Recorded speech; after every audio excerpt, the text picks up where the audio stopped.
Jack, we were just talking to Christian, and he said, he signed here because he'd heard, this place is productive for undrafted free agents. You get a lot of opportunities, and a lot of guys have made it. What did you hear about that before you signed and why you came here? Well, before I signed, it was my agent. He was, obviously he's the one who did all the communicating and talking, but Coach Montgomery, when the pre-draft process, he did a really good job. Him and we talked, and I did the Zoom interview with him, went over the whole play, like the quick install, and he's a Hawkeye too himself, and he played with my D-line coach at Iowa, and I just felt really comfortable knowing that I'm going to go play for someone that has the same values as me. We share some of the same experiences in the past, so he's just someone that I know he's going to coach me hard, and that's what I want. I want to have someone who's going to coach me hard and develop me, because being an undrafted guy, that's the key to sticking around, is developing, and that's the main reason why I came here. How did you end up at Iowa? Can you just take us through just your process of the decisions you made to get to that point? Yeah, so I started off at Northern Illinois University. Out of high school, I had 0 offers, so I walked on to Northern Illinois, made a career out of that. Got a scholarship in a year there, just through hard work, great staff with Coach Carey. They're at Temple now, and then with the whole COVID thing coming up, got a new staff. Thomas Hammett, they're doing a great job there, coaching their guys up. But with the COVID year, I heard rumors conference only. Graduating, I wanted to play the big. Being from a small school, you have to play the big teams. So I wanted to play in the big schools, and then growing right on the Iowa-Illinois border, I grew up a diehard Hawkeye fan, rooted for them every Saturday. So when I got into the portal and Coach Bell contacted me, it was a done deal. I was just waiting on the offer from Coach Ferentz, and I know exactly where I was when I got the offer from him, and asked him right on the spot, I'm like, is this committable? And he said, yep. So I'm like, all right, Coach, I'm a Hawkeye, let's do it. Just right there, and that's how I ended up at Iowa and had the best year of my life. That's nuts. I read that you had only 3 walk-on offers coming out of high school. Is that right? Yeah, I had Missouri State, Southern Illinois, and Northern Illinois. So what did everybody miss?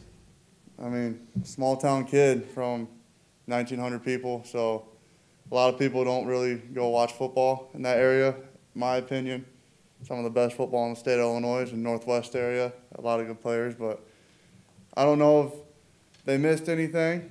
It's just, it is what it is, and it's the hand that God dealt me, so I'm not bitter about it. It's just life's full of adversity, so it's just another obstacle I had to overcome, and I wouldn't change it because it wouldn't make me work as hard as I did to get to where I'm at today. Jack, did you think at all about being done with football at that point, or did you know, if there was even an opportunity to walk on, you wanted to take advantage of that? Oh, there was no question I was playing college ball. I had a lot of Division III schools I could have gone to, and they said, come here, you can start week 1, you can do all that, but to me, it was Division I or bust. I remember I was 8th grade, I was about 150 pounds soaking wet. Told my mom, said, hey mom, I'm playing, and I told her, I said, I'm playing for the Iowa Hawkeyes. And you know how moms are, they're just like, okay, yeah, we'll see. So, but no, that ended up happening down the road, but I've always wanted to play Division I football, and it's just everything in high school is, I got to do this to do this. That's how. School wasn't my favorite thing, but my mom, she knew how to motivate me. She's like, you want to go play Division I? You got to do school. So everything's just been a step to get to where I'm at now and to get to Division I. That's all I've been working for. Because of your patience football journey, does that make this week, a little bit of pressure of, final cuts coming up here a little easier to kind of wrap your mind around? And that being said, do you notice in the locker room some players maybe handle that pressure a little different than others? For me personally, I just control what I can control. So I know, especially I didn't like the whole draft process because you couldn't control what happens to you. But with this, I'm a man of faith. God has my back on all this. This is all God's plan. And I'm comfortable with whatever happens. The one thing I can control is going out there and knowing my assignment, playing the hardest I can, and then whatever happens, happens. I would love to stay in Green Bay. Obviously, I would love to be a Packer.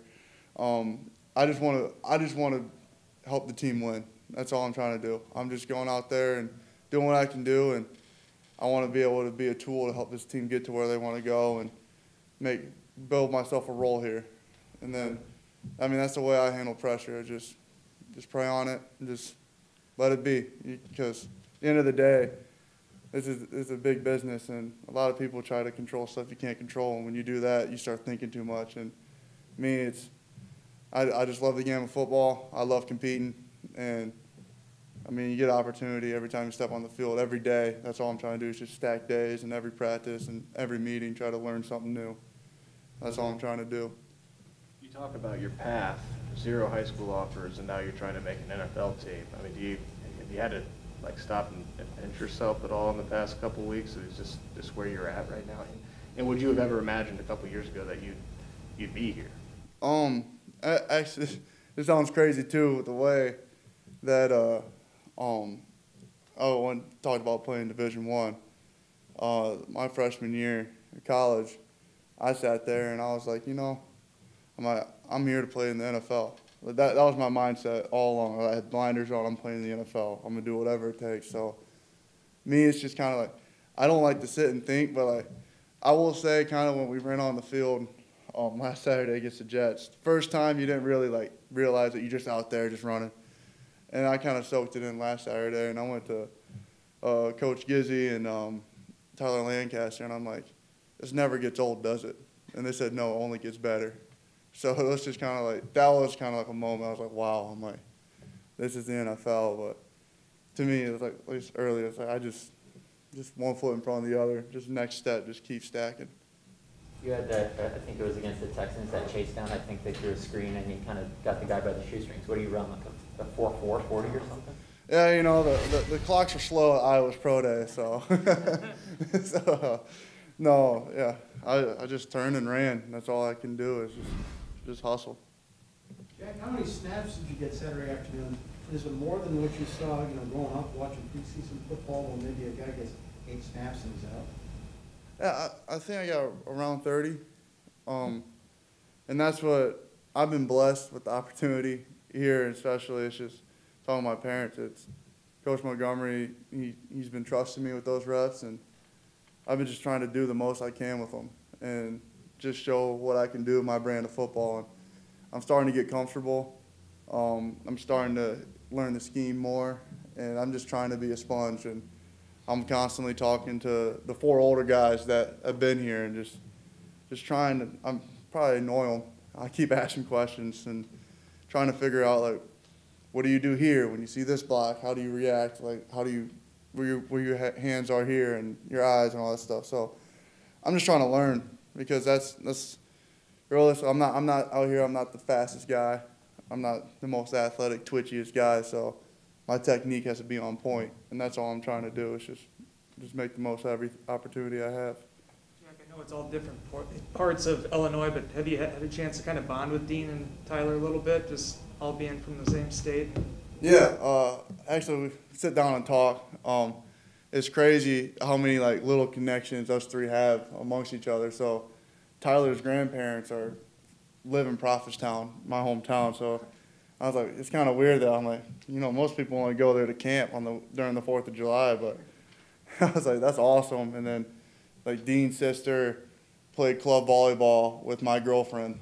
So it's just like weird how like all the connections going on, just like talk about the area. And so it's really cool, especially because they know DeKalb well, and because Dean's from Rockford and Tyler's from the south suburbs. So it's a really cool, like little small bond I say we have. They probably brush it off, but I think it's pretty cool.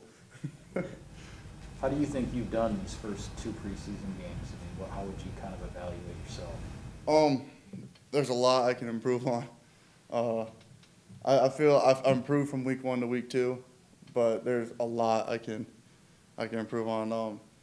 It's just me. It's good's not good enough, and I've left a lot of plays on the field in both games, and I'm just trying to make sure those plays, like, that's how people stick in the NFL. You make those plays, and that's what I'm trying to do. And but I feel like as a rookie, I handle myself well.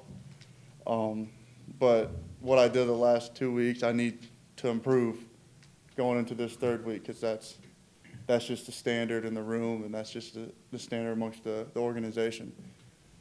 What's it like playing with Slayton? You talked about how hard you have to work and everything physically, and then this guy comes in and he's 330, 6'4", whatever.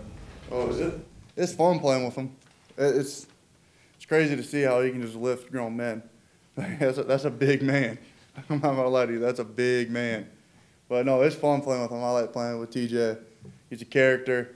I mean, he keeps things light. I mean, he works hard, and him and I are trying to push each other. Like, hey, like, let's be better today. Like, let's get this down. Let's have our hand placement. Let's fix what coach was hounding on us and tell him to fix. So like, it's just little things. Him and I are trying to stay positive. But I mean, I like playing amongst someone that, I mean, draws that much physical attention. I mean, you can't help but look at the guy and be like, wow, like, we better put 2 on him.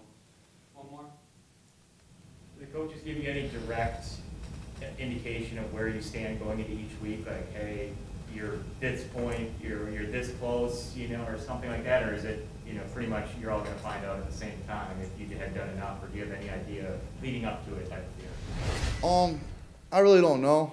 Like I said earlier, I try not to focus on that, because when I start focusing on that stuff, like, I start feeling the pressure of it. So I just let that take care of itself. So I don't know where I stand. I'm just trying to give them a reason to keep me, and just anything to develop around here in Green Bay, because growing up, I've heard so many great stories about Green Bay from college, and they all lived up to it. So that's what I'm just trying to do, whatever I can to be here.